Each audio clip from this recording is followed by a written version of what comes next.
안녕하십니까. 반갑습니다.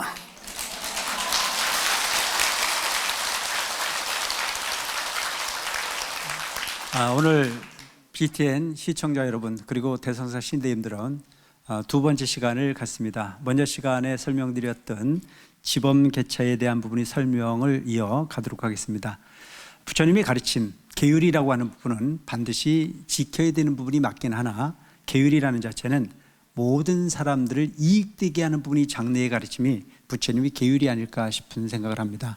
살생을 하지 마라, 도둑질을 하지 마라, 음행을 하지 마라, 또한 거짓말을 하지 마라, 그리고 술을 먹지 마라.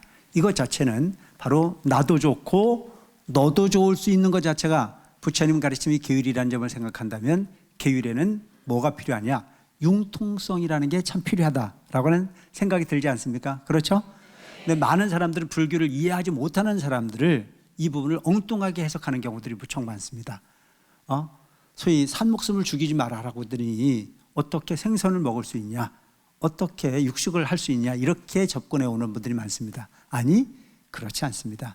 그냥 재미 삼아서 생명을 죽이는 부분은 살생일 수 있으나, 생기를 위해서 그리고 많은 사람들의 이익을 위해서 하는 부분은 결코 그것이 업이라고 보기에는 좀 문제가 있는 부분이 아닐까 싶은 생각을 합니다. 전번에 전번 시간에 말씀드렸던 어떤 여인이 곤경에 처해 있을 때 넙죽 그를 업어서 건드리셨던 큰 스님, 그는 큰 스님은 계율을 판 것이 아니고 오히려 한 생명을 구제하는 계율을 행하신 분이라고 보는 것 자체의 융통성, 이것 자체가 부처님의 가르침이 본질이라 본다면 우리는 어떻게 살아야 될까라고 하는 부분의 가르침을 다시 한번 생각하게 합니다. 계율의 융통성, 옛날에 여러분 어떤 시골에 참 가난한 삶을 살고 있는 농부가 하나 있었습니다. 옛날에는 참 많이 났지 않습니까? 그래서 여러 형제의 배고픔에 고통받고 있던 그 시대에 어느 마을을 지나가셨던 스님이 보니까 어느 집에 아이가 매를 맞고 있었습니다. 그 매를 맞는 아이를 봤을 때 너무 안 됐다는 생각이 들었습니다. 그래서 이 매 맞는 아이를 어떻게 하면 구제할 수 있을까 생각하고 있다가 스님은 그 매 맞는 아이에게 가서 넙죽 엎드려 절을 했습니다. 부모들이 생각해 봤을 때 가난해서 배고파 우는 아이, 그 무엇으로 달랠 수 없는 이 아이, 매로 다스릴 수밖에 없었던 당신이 현실이 너무나 참혹한데도 불구하고 거룩한 스님이 그 어린아이에게 엎드려 절을 하는 모습을 보면서 큰 의문이 생겼습니다. 웬일이십니까, 스님? 어떻게 이 어린아이에게 스님께서 절을 할 수 있습니까? 라고 물었습니다. 그때 스님께서 하신 말씀이 뭐라고 말씀하시냐면, 이 아이의 관상을 보아하니 먼 훗날 큰 재상이 될 것 같다. 크게 출세를 할 수 있는, 정승이 될 수 있는 사람일 것 같다. 그렇게 하고 스님은 길을 떠났습니다. 매 맞던 그 아이는 그 부모들이 생각할 때 내 아이는 훗날 농사나 짓고 살 수 있는 그런 팔자라고 생각했는데, 스님이 지나가시다가 이 아이의 관상을 보아하니 훗날 정승이 될 수 있는 관상이라고 얘기를 들었으니까 그 아이에게 최선을 다해야 되겠다는 생각을 갖게 됐습니다. 그래서 이 부모들은 밥을 굶어도 아이에겐 밥을 먹였고, 삶이 궁핍했지만 그 아이를 정성껏 공부를 시켰습니다. 그러고 난 이후에 많은 시간이 지나고 난 이후에 이 아이는 나중에 정말 재상이 돼서, 정승이 돼서 장원급제를 했습니다. 그 옛날에 어렸을 때 매 맞던 아이에게 엎드려 절하는 그 스님은 용한 스님입니까? 안 용한 스님입니까? 용한 스님이잖아요. 그 어린 나이에 그 아이가 정승이 될 걸 도대체 어떻게 알았을까? 이 스님은 대단한 스님이에요. 그래서 정승이 되고 난 이후에 그 부모들은 아들의 미래를 예견해 봤던 그 거룩한 스님을 찾고 싶었습니다. 백방으로 그 스님을 찾아 나서 보니 어느 큰 절 뒷방에 세월을 보내고 있는 스님이 되셨습니다. 스님을 찾아가서 부모와 그 소위 정승이 엎드려 크게 절을 하면서, 스님, 그 옛날 우리 아이가 배고파 울고 있을 때 아이에게 엎드려 절을 하면서 먼 훗날 이 아이가 이 나라에 정승이 될 거를 말씀하셨던 그 아이가 이제 정승이 돼서 이렇게 왔습니다라고 인사를 드렸어요. 그러면서 거기다 뭐라고 말씀하셨냐면, 큰 스님은 참 대단한 능력을 가지셨는데 그때 우리 아이가 이렇게 재상이 될 것을 미리 아신 걸 보면 스님은 대단한 분입니다, 이렇게 얘기를 했어요. 그때 스님이 하시는 말씀이, 나는 이 아이가 이렇게 될 줄을 몰랐다. 근데 어찌 그런 말씀을 하셨습니까? 라고 얘기했을 때 그 재상이 그 스님이 하는 얘기가, 아이가 매 맞는 모습이 너무나 안타까워서 혹여 매로부터 자유로울 수 있는 애를 만들고 싶어서 나는 그렇게 거짓말을 했다. 그 거짓말은 거짓말입니까? 참말입니까? 이게 계율이 돼야 됩니다. 그래서 여러분, 살릴 수 있는 부분이 모든 행위는 참된 계율일 수 있으나 누군가를 고통으로부터 건져주지 못하는 부분의 행위는 참된 계율일 수 없다는 점을 기억하시고, 여러분, 만일에게 이익을 줄 수 있는 융통성 있는 계율의 주인공으로 살아가시기 바랍니다. 아시겠죠? 이것이 바로 지범개차입니다. 거짓말이라는 게 생명을 죽이는 부분이 아닌 생명을 살리는 부분의 행위로 일관하는 부분 자체가 부처님이 융통성 있는 계율이었다는 점을 우리가 생각해 본다면, 여러분, 불자로서 어떻게 살아가야 될까라고 하는 생각을 하게 하죠. 여러분, 또 하나 옛날 얘기를 하나 더 한다면, 우리 천태종의 그 중국 지자대사, 우리 어떻게 보면 근데 천태종의 종조라고 말할 수 있는 지자대사, 그 지자대사는 천태대사라고 불리기도 했습니다. 여러분, 우리 어떤 그 한자 용어 중에 오비락 파사두라고 하는 말을 가끔 하는데 들은 바 있습니까? 까마귀 널자 배 떨어졌어. 그래서 까마귀가 날아가는데 그 까마귀는 그냥 날아가고 싶어서 날아갔을 뿐입니다. 근데 그 까마귀가 날아갈 때 그냥 날아갈 수 없고 발을 차야만 날아갈 수 있습니다. 그래서 발을 차고 날아갔는데 배나무에 배가 뚝 떨어져 가지고 그 배나무 밑에서 햇빛 쬐이고 있었던 독사의 머리를 때려 가지고 독사가 머리를 맞아서 뇌진탕으로 죽었습니다. 그걸 일컬어서 파사두라고 해요.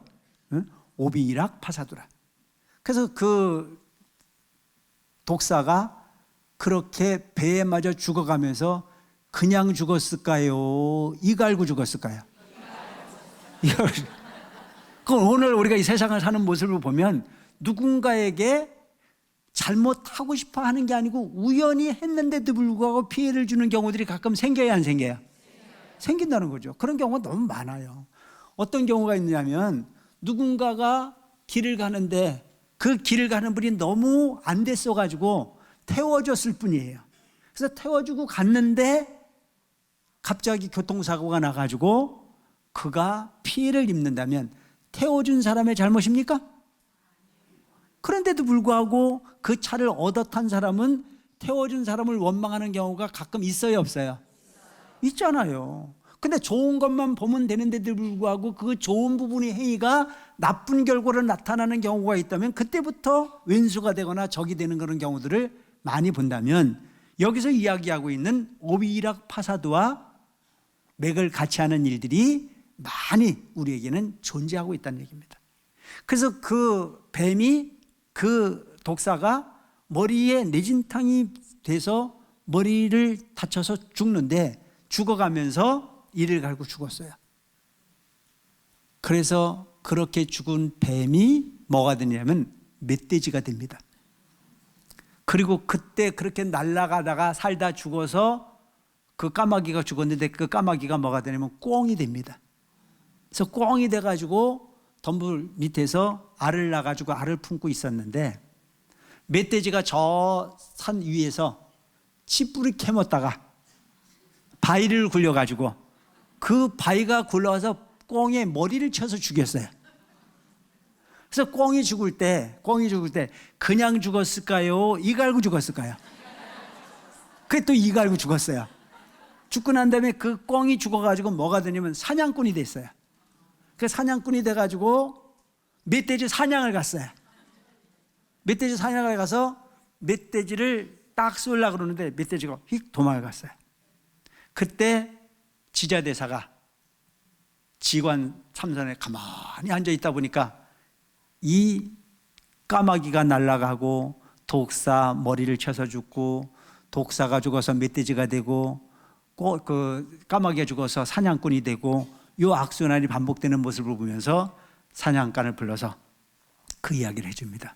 인과가 이렇게 이루어졌으니 여기서 참지 않으면 끝없는 죽음과 삶이 반복되어지는 어리석음이 반복될 거다라고 하는 가르침을 주고 그 천태지자대세의 가르침에 의해서 사냥의 행위를 그만둬서 인과가 그쳤다라고 하는 부분이 바로 오비락 파사드입니다. 그리고 여러분, 이 세상은 모르면 업을 짓게 돼 있는 거고 알면 업으로부터 자유로울 수 있는 부분이 부처님이 계율이라는 점을 꼭 기억하시고, 누군가가 해악을 보는 일, 누군가가 그 행위를 통해서 상처가 되는 일, 생명을 잃는 일이라면 과감히 하지 않는 부분에 업을 그칠 수 있는 여러분들이 되시기 바랍니다. 아시겠죠? 이것이 바로 지범개차, 부처님의 가르침의 계율을 열고 닫고 범하고 차단하는 일이다. 또 그 부처님의 계율을 차단하는 이런 가르침이 어떤 겁니까? 임진왜란 때 승병이 일어나서 수많은 왜구와 싸워서 전쟁을 합니다. 그때 계율 생각하면 됩니까, 안 됩니까? 그때는 어떻게 돼요? 계율을 차단해야 되는 거예요. 계율을. 군대를 갔는데 먹을 게 닭고기밖에 안 나왔어요. 그거 안 먹고 앉아가지고 훈련할 수 있어요, 없어요? 그럼 닭고기 먹어야 돼, 안 먹어야 돼? 그게 계율이야. 당장 죽을 일인데 나는 계율 때문에 그냥 죽어가면 그건 바른 가르침이 아니에요. 그리고 여러분, 우리가 흔히 보면 우리 천태중에서는 그 결함 먹어야 안 먹어요?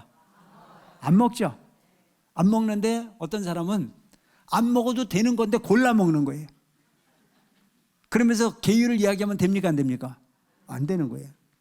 그런데 이런 일이 있었어요. 이 얘기 해도 되는지 모르겠지만 스님들이 저 애국에를 갔어요. 근데 먹을 게 없어요.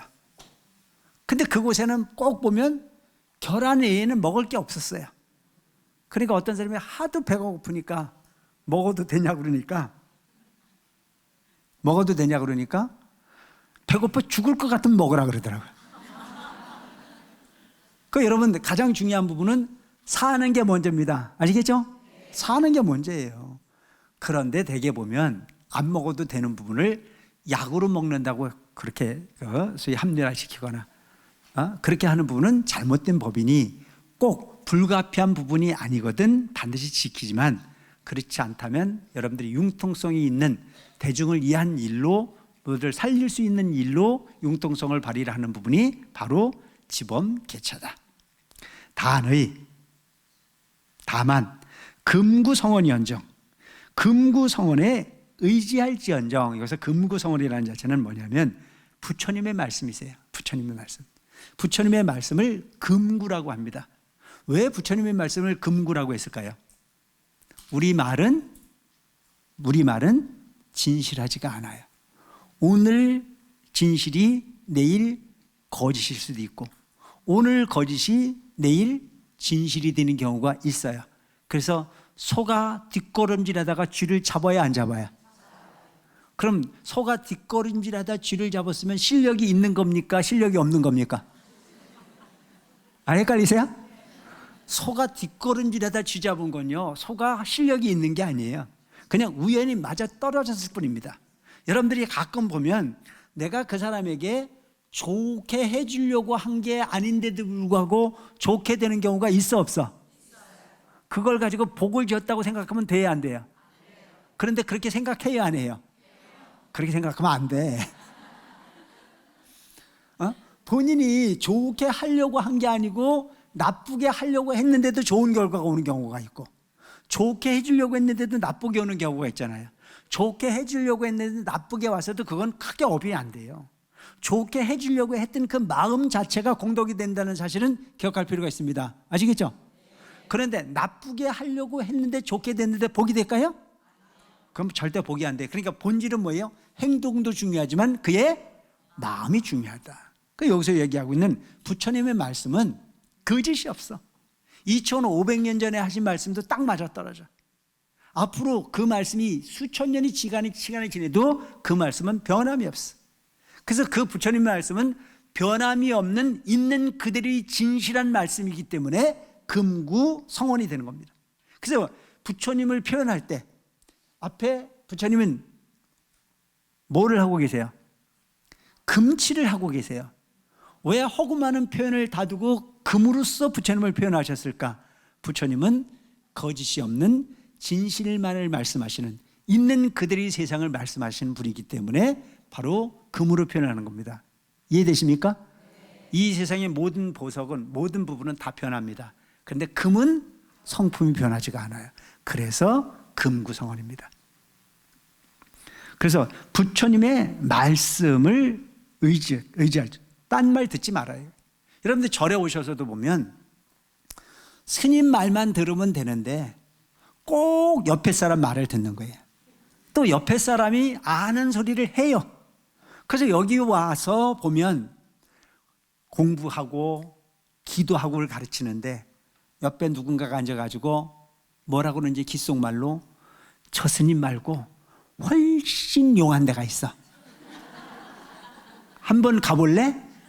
이래 생각을 해가지고 간 사람이 있어. 또 어떤 사람이 있냐면 열심히 소원이 있어 기도를 하는 사람에게 또 귀에다 대고 저기 어디 가면 기가 막히게 알아맞추는 사람이 있다. 거기 복채도 싸다. 거기 한번 가보자라고 꼬시는 사람이 있습니다. 그럼 솔깃해서 따라가야 안 따라가야? 그게 잘못된 거란 말이에요. 그게 부처님의 말씀만 의지하면 되는 거지 옆에서 꼬시는 말에 마음 흔들리지 않는 여러분들로 살아가시기 바랍니다. 아시겠죠? 이 세상엔 용한 게 있다 없다? 없다. 용한 걸로 다 될 것 같으면 그 사람들이 왜 그렇게 살겠어요? 나 같이 살지. 아니 그렇게 용하면 나보다 잘 돼야 될 거 아니에요? 그런데 그거 가지고 안 되는 부분이거든요. 그래서 용한 건 없어요. 단지 뭐가 있습니까? 인과가 있을 뿐입니다. 지나간 건 아는지 몰라도 올 거에 대해서는 별로 그렇게 신비스럽지 않다라고 하는 걸 꼭 기억할 필요가 있다. 그래서 부처님 말씀만 의지할 뿐 막슨 용유망설이라. 용렬한 무리에 망령된 말이래. 용령된. 여러분 살다 보면 참 재미있는 일이 구인사에 행사 때가 되면 신도가 많이 오지 않습니까? 보셨죠?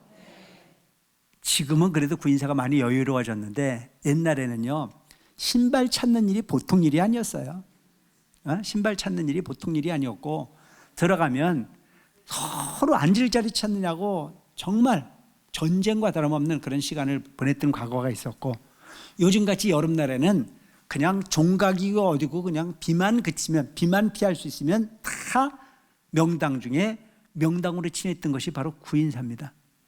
근데 그 당시에 사람만 많이 몰려오면 가방 들고 꼬시러 오는 사람이 있어요. 여기 이렇게 복잡한 데서 있지 말고 내가 다니는 데 가면 아주 기가 막히게 편한 곳이 있으니까 가자고.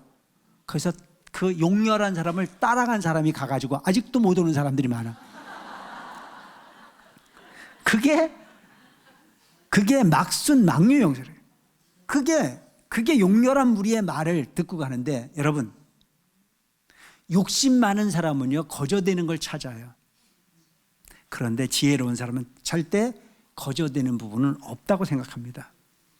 여러분 이 세상을 살다 보면 사기꾼 많죠? 사기꾼이 나빠요? 사기 당하는 사람이 나빠요? 잘해야 돼. 자, 사기를 치는 사람이 나빠요? 사기를 당하는 사람이 나빠요? 똑같아.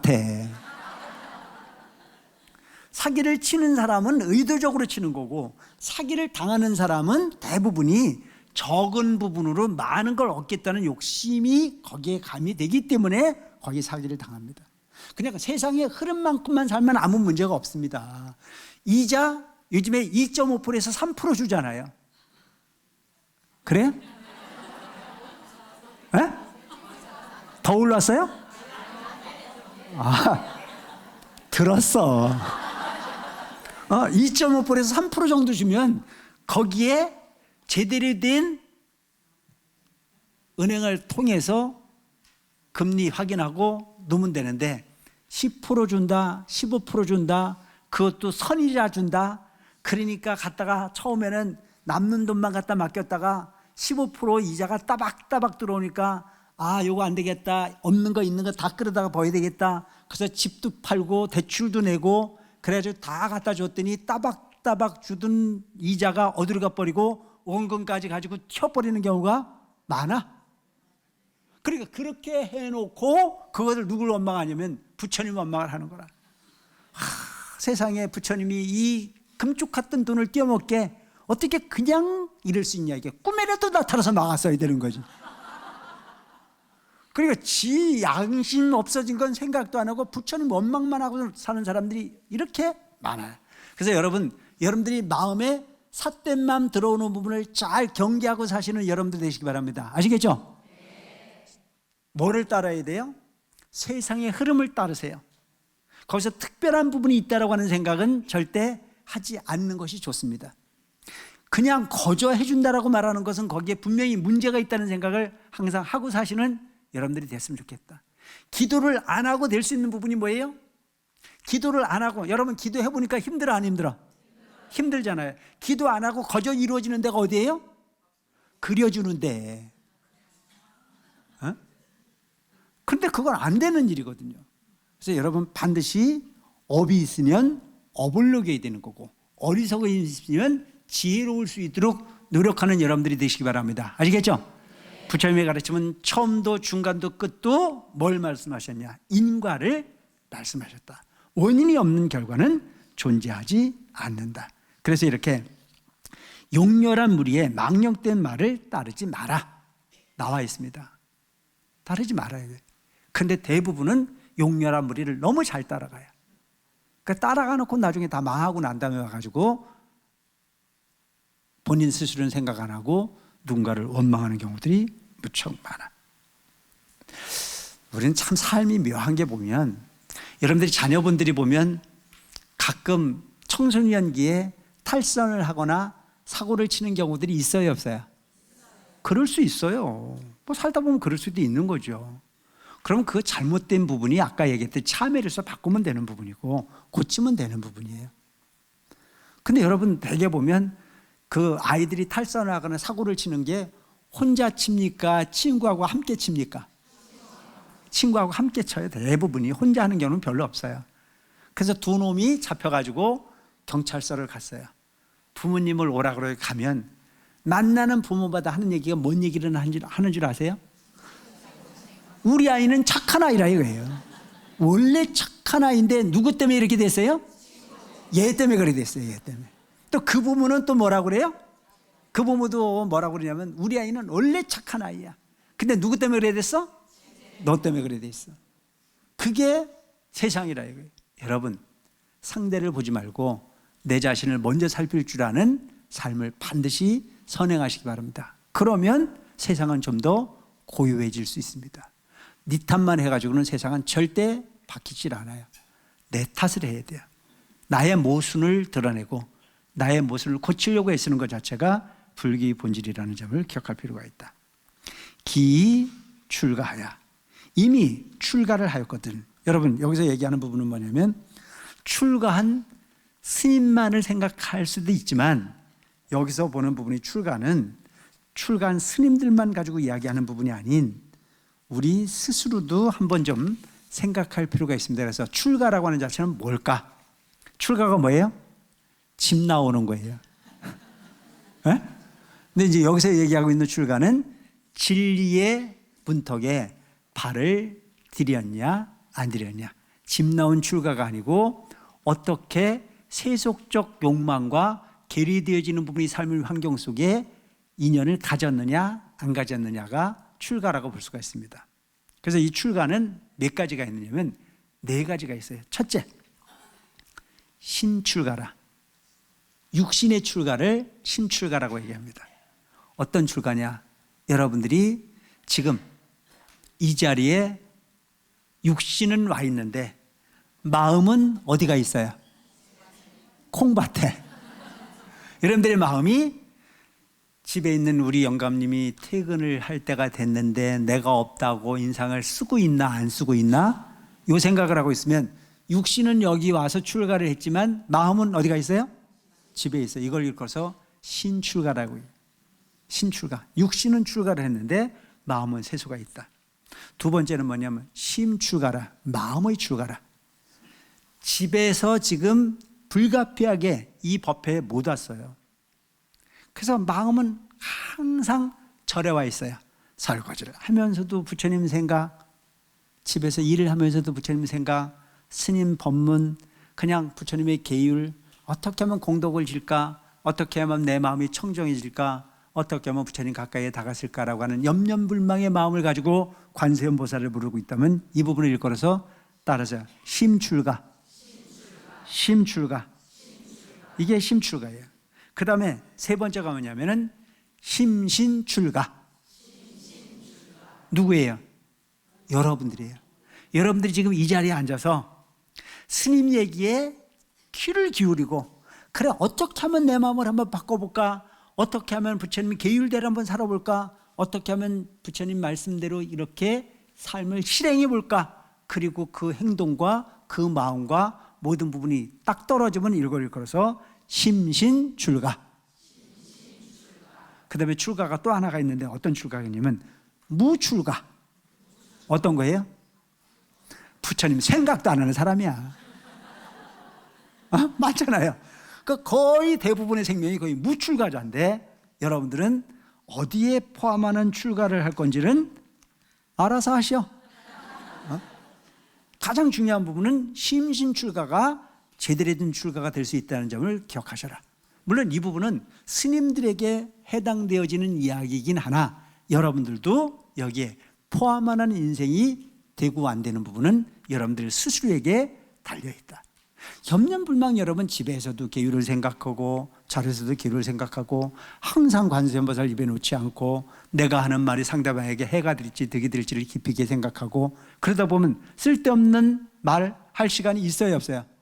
없어요. 쓸데없는 말 할 시간 없어요. 순간순간이 아깝거든요. 순간순간이 상대방을 지켜보지 말고 자기 자신을 지켜볼 줄 아는 지혜로운 불자로 살아가시기 바랍니다. 이해되시죠? 그래서 이와 같은 출가는 그 이미 출가를 하였거든 참배 청중인데 청정한 대중에게 참배함인데, 그래서 참배라는 자체는 참여해서 모셨다. 여러분들이 대중이잖아요. 그래서 여기 대중이기 때문에 집에서 했던 행동하고 다른 경우가 무척 많잖아요. 집에서는 휴대폰 울리면 받았어요 안 받았어요? 여기 오면 받으면 돼요 안 돼요? 그게 바로 그거야. 청정한 대중에게 참배를 하는 부분이라면 반드시 거기에 대한 룰을 지켜야 된다. 여러분 대단히 중요한 지금 단체가 만들어진 거예요. 각자는 각자지만 부처님 믿는 부분이 단계. 이걸 일컬어 우리는 부처님 믿는 그 분위기의 결속되어진 그 분위기를 일컬어서 우리는 승단이라고 얘기하거든요. 승단. 대중이라고 얘기하거든요. 그래서 그렇게 참배하여 출가를 해서 이미 대중이 됐거든. 상념 유화선순 연정. 항상 유화선순에서 살아요. 유화선순이라는 자체는 뭐냐면 부드럽고 온화하고 착하게 살아라. 요거 대단히 중요해요. 절에 왔거든. 첫째가 여러분들이 마음이 부드러워야 돼요. 또 뭐가 부드러워야 돼요? 여러분들이 말이 부드러워야 돼요. 여러분들이 행동이 부드러워야 돼요. 항상 생각하는 이 부드럽다라고 하는 얘기는 착하다라고 하는 말과도 연결이 돼요. 부드럽게 항상 착함을 생각하라. 또한 온화해라 이거예요. 인상을 쓰고 화를 내고 이래 하지 말고 항상 온화한 모습을 가지고 살아요. 그 다음에 순해야 돼. 순해야 된다는 얘기예요. 부드러워야 돼. 그러니까 이제 오늘부터 이 얘기 들었으니까 내일부터는 절대 땅 뺏기 하면 돼야 안 돼요? 내 며칠 전에 들었는데 요즘에 밤새 기도를 하다가 중간에 좀 피곤해가지고 기도실에 가면 너무 힘들대요. 문을 있는 대로 그냥 열고 닫고, 옆에 사람이 잠을 자는데도 그냥 이불을 펄럭거리고, 너야 자든지 말든지 내 목소리는 낼 걸 다 내고, 뭐 이렇게 사는 사람들이 있다고 그러더라고요. 어디? 우리 대성사에. 그럼 이 부분은 대중의 화합을 깨는 역할을 하는 거잖아요. 그래서 여기서 보면 부드럽고 온화하고 착하고 순한 마음을 잃지 않는 마음으로 대중생활을 할 수 있도록 해주시기 바랍니다. 아시겠죠? 이게 당연해야 되는 부분이에요. 두드리기면 거스르지 않도록 애쓰고.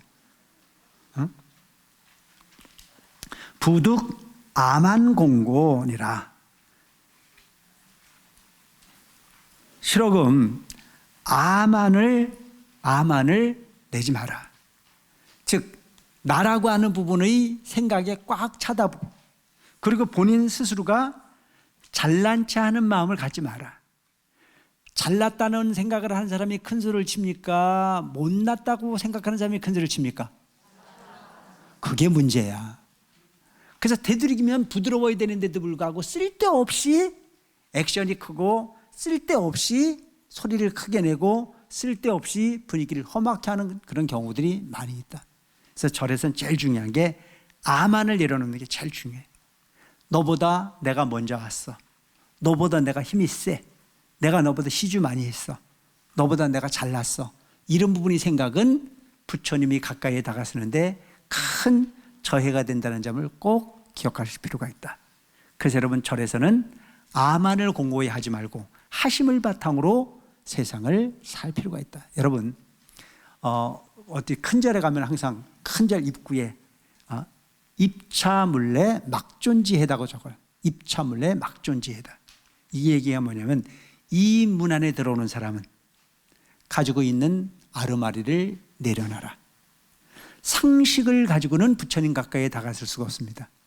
마음을 청정하게 비워진 마음으로 해야만 부처님 가까이에 다가설 수 있다는 점을 꼭 기억하는 불자로 살아가시기 바랍니다. 아시겠죠? 20년 다녔다, 30년 다녔다, 내가 과거에 이 절 지을 때 시주 얼마 했다, 이건 별로 중요하지 않아요. 지금 현재에 내가 무엇을 하고 있는지를 잘 살필 줄 아는 여러분들이 되시기 바랍니다. 그게 부처님 가르침의 본질이에요.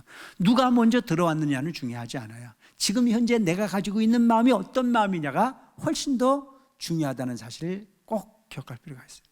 그래서 여러분, 세속에서 많이 배웠다고 하는 것과 부처님 가까이 다가선 거하고 관계가 있어요, 없어요? 아무 관계가 없어요. 어떤 사람은요, 지금도 틈만 나면 우리 할아버지가 시주했다고 얘기하는 사람이 있고, 그 절의 기둥이 우리 할아버지가 시주한 거라고 말하는 사람들 많아요. 그건 할아버지가 한 거지 지가 한 거 아니잖아요. 할아버지가 그걸 했거든, 나도 그걸 할 수 있는 부분에 마음을 내는 사람이 지혜인 사람입니다. 아시겠죠? 잠깐 동안 만났던 인연이 영원히 함께 할 거라고 하는 쪽의 생각은 할 필요가 없어요. 그리고 세속에서 아무리 잘난 거 필요가 없어요. 그래서 절에 들어오면 나이가 어떻게 되는 줄 아세요, 여러분? 절에 들어온 순서가 나이가 돼요. 제가 구인사에 살다 보면요, 우리는 문중이 있는 것이 아니고 단일 문중입니다. 그냥 종정스님 제자로 모두가 다 이렇게 출가를 하게 돼 있어요. 그러다 보니까 1번서부터 끝번까지 번호가 딱 정해져 있어요. 그런데 문제는 뭐냐면, 나보다 세속에서 훨씬 나이가 많고 나보다 늦게 들어온 스님들이 계세요. 그 스님들은요, 나한테 함부로 안 해요. 왜? 내가 나이가 더 많으니까. 무슨 이야기냐면, 세속에서 먹은 나이는 안 쳐줘요. 절에 들어오면 1살이에요. 그걸 걸어서 세속에서 먹은 나이를 걸어서 세납이라고 얘기를 하고, 출가에서 먹은 나이를 범납이라고 얘기합니다. 그래서 범납만 쳐주지 세납을 쳐주지 않습니다. 그래서 나이를 먹는 건 그렇게 중요한 건 아니지만, 어쨌든 나이보다 더 중요한 부분은 바로 우리의 마음이다. 여러분, 아만을 내려놓는 그런 습관을 들이기 위해서 애쓰는 여러분들이 되시기 바랍니다. 아시겠죠? 가끔 보면 절에 오셔가지고 그 어떤 세속적 부분이 어떤 그런 나이나 내지는 어떤 그런 그 습관을 버리지 못하는 경우들이 많이 있거든요. 남에게 함부로 지적하지 않는 삶을 좀 살아라. 나는 알고 있는데 너는 모르고 있다라고 하는 마음이 생기기 때문에 뭔가 시비를 다 하잖아요. 치마가 짧다는 둥, 양말을 신지 않았다는 둥 별얘기 다 하는데요. 제가 여러분들한테 뭐라고 말씀드렸습니까? 냅둬라 이게. 냅두면 알아서 한다 이게. 그 사람들에게 친절하게 얘기해 주는 것도 아니고 퉁명스럽게 어찌 저래서 그런 일이 있냐고 이야기하는 경우는 잘못된 말이다. 절대 상대방 마음 다치는 일은 하지 않는 여러분들이 되시기 바랍니다. 아시겠죠? 상대방 기분 좋게 하는 말은 얼마든지 해도 좋지만 상대방이 부끄럽거나 상대방이 마음이 아프거나 상대방의 마음을 상할 수 있는 일은 절대 하지 않도록 하는 것 자체가 참된 불자의 참된 행위가 되지 않을까 싶은 생각을 합니다. 대자는 유용하고 소자는 위제니라. 무슨 얘기냐면 불문에 먼저 들어온 사람은 형이 되고 소자는 위제니라. 늦게 들어오는 사람은 아우가 되느니라. 자, 형님과 동생은 싸워야 안 싸워요? 싸워요? 안 싸우는 거예요. 형님을 형님으로 모시고 아우를 아우로 대접하는데 왜 싸웁니까? 문제는 아우가 형님을 우습게 보니까 싸우고 형님이 아우를 마구대하니까 싸우는 거 아닙니까? 인정하십니까? 그래서 난 여기 절에서도 제일 기본 좋은 게 뭔 줄 아세요? 우리 보살님들끼리 형님 아우 하는 건 참 좋더라고요. 형님 아우님 막 이러는데 참 좋은데 그렇게 형님 아우님 하다가 틀어지면 이를 갈더라고. 절대 그거 아니란 말이죠. 한 번 형님이면 그 형님의 이야기를 존중하려고 애쓰고 아우님의 얘기는 반드시 형님이 포용하고 수용하려고 애쓰는 마음의 풍토를 지니려고 노력하는 여러분들로 살아가시기 바랍니다. 그게 참된 불자예요. 여러분, 이 세상에 참지 않고 되는 일은 절대 없어요. 내 마음에 쏙 드는 일은 별로 없을걸요. 여러분들이 저 사람이면 평생 같이 살아도 아무 문제 없을 거라고 생각했던 그 사람하고도 싸워 안 싸워? 웃기잖아요. 너만 있으면 내 인생이 너무 행복할 거라고 생각하고 살았는데 요즘엔 그 사람만 쳐다보면 우라통이 치밀어 오르는 게 이제는 너만 없으면 살 것 같다고 얘기하는 사람. 잘못된 거예요. 내가 바꾸지 않는 한은 절대 내 입맛에 맞는 떡은 없더라고요. 여러분 그 봄날에 아지랑이가 피어날 때 저 넓은 잔디밭을 보면 참 좋지 않습니까? 그래서 그게 너무 좋아서 요즘 많이 가는 데가 어디예요? 골프장이잖아. 그게 좋아서 간대. 무슨 공 늘어가는 게 아니고 그 골프장에 푸르른 잔디밭이 너무 좋아서 간다는 사람도 많아. 근데 그렇게 아름다운 잔디밭도 막상 가서 한낮을 놀려고 보다 보면 조건이 딱 맞아 떨어지는 데가 그래 흔하던가요? 별로 없어요. 개똥도 있고 소똥도 있고 그늘도 없고 별게 다 불편하게 하듯 그렇게 딱 맞아떨어지는 부분에 세상은 그렇게 흔하지 않다. 그래서 내가 맞추고 사는 세상이 차라리 편하지 누군가가 맞는 사람을 찾는 것은 찾아봐도 그런 세상은 존재하지 않는 것이 당연한 부분인 만큼 반드시 절에 오셔서 먼저 들어온 사람은 형이 되고 늦게 들어온 사람은 아우가 될 수 있도록 해서 당유 장자 얻은, 즉 혹 다투는 사람들이 있거든. 여러분 절에 와서도 싸우는 사람 있어 없어? 근데 문제는 뭐냐면 싸우는 사람을 만나면 싸움을 붙여야 돼요, 말려야 돼요? 안 해. 근데 보면 그 얘기가 분명 화합으로 가는 일이 아닌데도 불구하고 더 하라고 군부를 떼는 사람들이 많아. 난 많이 들었어. 여러분들이 그 불을 떼는 게 스님이 뭔가 일을 하는데 스님 말이 마음에 안 들거나 스님이 지시한 부분이 마음에 안 들면 그냥 거기서 끝내면 되는데 꼭 밥 먹으러 가가지고 스님을 또 씹어요. 득되지 않는 일이잖아요. 왜? 제가 보고 판단하는 부분과 신도 입장에서 보고 판단하는 부분은 다를 수도 있어요, 없어요? 다를 수 있어요. 똑같은 산을 아침에 보는 산이 다르고 점심에 보는 산이 다르고 저녁에 보는 산이 달라요. 또 똑같은 산을 누구와 보느냐에 따라서 그 산의 느낌이 달라질 수도 있어요. 또 어떤 기분으로 보느냐에 따라서 또 산이 달라질 수도 있어요. 비가 오고 난 다음에 보는 산과 또 회청에게 날이 맑은 후에 보는 산이 다르듯 모든 부분은 다 그 입장이 있을 수 있으니 사실을 확인하지는 않는 입장이라면 어느 편을 들지 않는 삶을 살아가시는 지혜를 발휘하시기 바랍니다. 이해되십니까? 대단히 중요한 부분이에요. 그걸 모르고 일방적으로 편들어 가다 보면 아무런 행위를 하지 않고도 업에 걸릴 수 있다는 점을 기억한다면 참으로 무서운 부분이 말이다. 그래서 고개를 끄덕거리는 것도요, 함부로 끄덕거리면 안 돼. 왜? 그것도 무언의 동조잖아요. 그래서 차라리 확실하지 않거든 가만히 있어야 돼. 확실하지 않은 부분이도 고개 끄덕거리면 그게 옳은 걸로 인정을 하지 않습니까?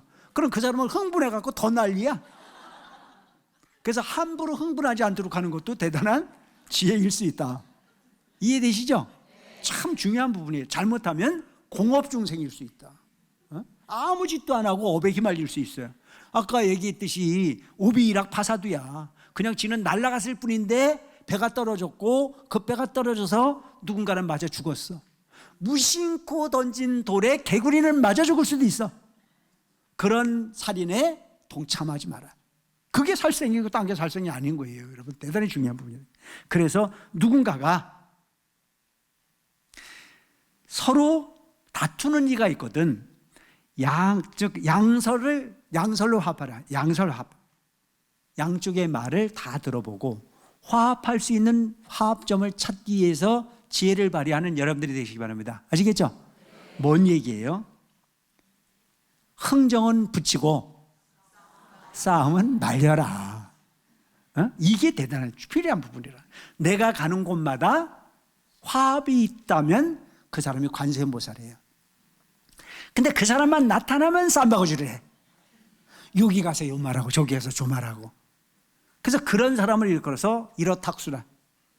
한 마리의 물고기가 우물을 탁하게 하듯 오지 말아야 될 사람이 그렇게 하는 경우가 많다. 지금까지 상대방을 비판하지 말고 내 자신을 가만히 돌이켜봐서 내가 그런 존재였는지 아니었는지를 잘 반성하고 그런 행위가 있었거든 과감하게 참여할 수 있는 용기를 가지시는 불자들로 살아가시기 바랍니다. 아시겠죠? 자기에게 물어보세요. 내가 가는 곳에는 항상 즐거움이 있고 내가 가는 곳에는 항상 화합이 있고 내가 가는 곳에는 웃음꽃이 만발하는 삶을 살 수 있다면 그 사람 인생 잘 사는 겁니다.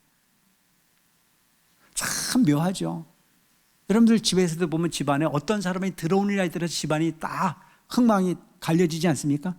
형제지간에 아주 우애가 좋았던 사람인데도 어느 여자 하나 잘못 들어오면 그때부터 쌈바구질이 되는 그런 집안도 많잖아요.